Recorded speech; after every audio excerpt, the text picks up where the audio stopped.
event. Show up on every webinar. Show up like you were meant to be there. Show up hungry. Show up thinking that the more you learn and apply, the more you're going to earn. So become a student. Become a learner. For me, the experience happened for me, and it will happen differently in your careers in this industry. But I got a call from my sponsor. It was right after I saw this business, and I was excited. And he said, Jason, we're going to go to one of these major events. It was 27 hours away on a bus, and I did not want to go. But he said, successful people don't base their commitment on their feelings. They say no to their feelings, and they say yes to their commitments. Successful people base their commitments on a commitment, not on the way they feel that day. He said, don't give up what you've always wanted for what you want right now. And so I got on a bus, and I went, and I saw this major event, and I thought it was the dumbest thing that I'd ever been to in my entire life. Until Sunday night, the guy got up, and he brought a guy on the stage named Les Brown.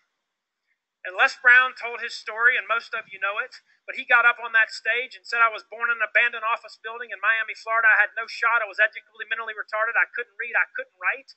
In the 8th grade, my teacher asked me to put my name on the board, and I said, I can't do that.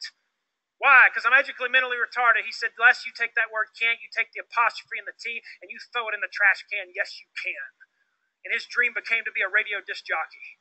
So he got excited. He got on his bicycle. He took action today. Not tomorrow, not Monday, today. He went to the radio station, knocked on the door. And the owner was a guy named Mr. Butterball. Mr. Butterball came out, and he said, son, may I help you? He said, yes, sir. My name's Les Brown. I'm here for a job.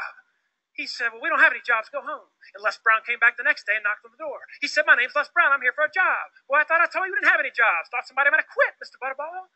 Nobody quit. Go home, boy. Came back the next day. My name's Les Brown. I'm here for a job. Thought I told you nobody quit. Thought somebody might have gotten fired, Mr. Butterball. Nobody got fired. Nobody quit. Go home. Came back the next day, knocked on the door like he'd never been there before. Mr. Butterball, my name's Les Brown. I'm here for a job. Boy, I thought I told you nobody quit. Nobody got fired. Thought somebody might have died, Mr. Butterball. Nobody quit, nobody got fired, nobody died. Go home, boy. And he came back the next day and he knocked on the door. And for 2 months he knocked on the door and he said, my name is Les Brown. I'm here for a job. And finally Mr. Butterball said, you going to keep coming around here? He said, yes, sir. He said, why? He said, let me guess. Your name's Les Brown and you're here for a job. Yes, sir. My name's Les Brown. I'm here for a job. He said, then why don't you go get me something to eat? And he became a runner for Mr. Butterball. But he said every time I got the opportunity, I'd go in the control room and I would watch the DJs and I would listen to the inflections in their voice. I'd watch the way they moved their hands and I would go home and I would practice and practice and practice and practice. And then one night my opportunity came. It was a Saturday. There was only one DJ there. His name was Rock. Rock was an alcoholic. He'd been drinking John Daniels all night. Now I know it's Jack Daniels, but when you know him as long as Rock, you can call him John. And he was about to pass out. And I grabbed that fifth of John Daniels and I said, drink, Rock, drink. And Rock passed out. I called the owner of the station. I said, Mr. Butterball, Rock has passed out. What shall I do? He said, you get on that air and you're fired. Spin the records and call every DJ and get somebody in there. He said, yes, sir, Mr. Butterball. And as I sat on the very front row in this coliseum of 22,000 people, Les Brown sweating all over the place like a guy named T.D. Jakes, who most of you know, he said, I picked up that phone, but I didn't call my mama. I didn't call the station manager. I didn't call it. I called my mama. I called my girlfriend, Cassandra. I said, get out on the porch and turn your radios on because I'm about to be on the air. And I grabbed that microphone. I said, my name is MLB Triple P Les Brown. I'm your platter playing papa. There was none before me. There will be none after me. Therefore, I am the one and only. I'm certified, bona fide, and undefeated, qualified to bring you satisfaction and a whole lot of action. I'm young and single, and I love to mingle. So look out, baby. I'm your love man. And he grabbed that microphone. He said, I was hungry. And what happened to Les Brown? He didn't get fired. He got promoted. Why? Because he had the guts to go after his dream. He went home and he practiced every day. He worked harder on him than he worked on anything else. And the world around him came to fruition because he took the word quit out of his vocabulary. If you're tired of starting over, stop quitting. You see, he realized he was the child of a king that counted every hair on his head, who put him on this earth to be above and not beneath, the head, not the tail. And we're in church, right? And he said he put the devil under my foot. And that meant the devil was no bigger than a 9.5. So you've got everything inside of you to win. I am out of time. Work harder on you than you work on your business. Build yourself first, and everything else will fall into place. Thank you. God bless you. Jamie Minton, let's bring him back up.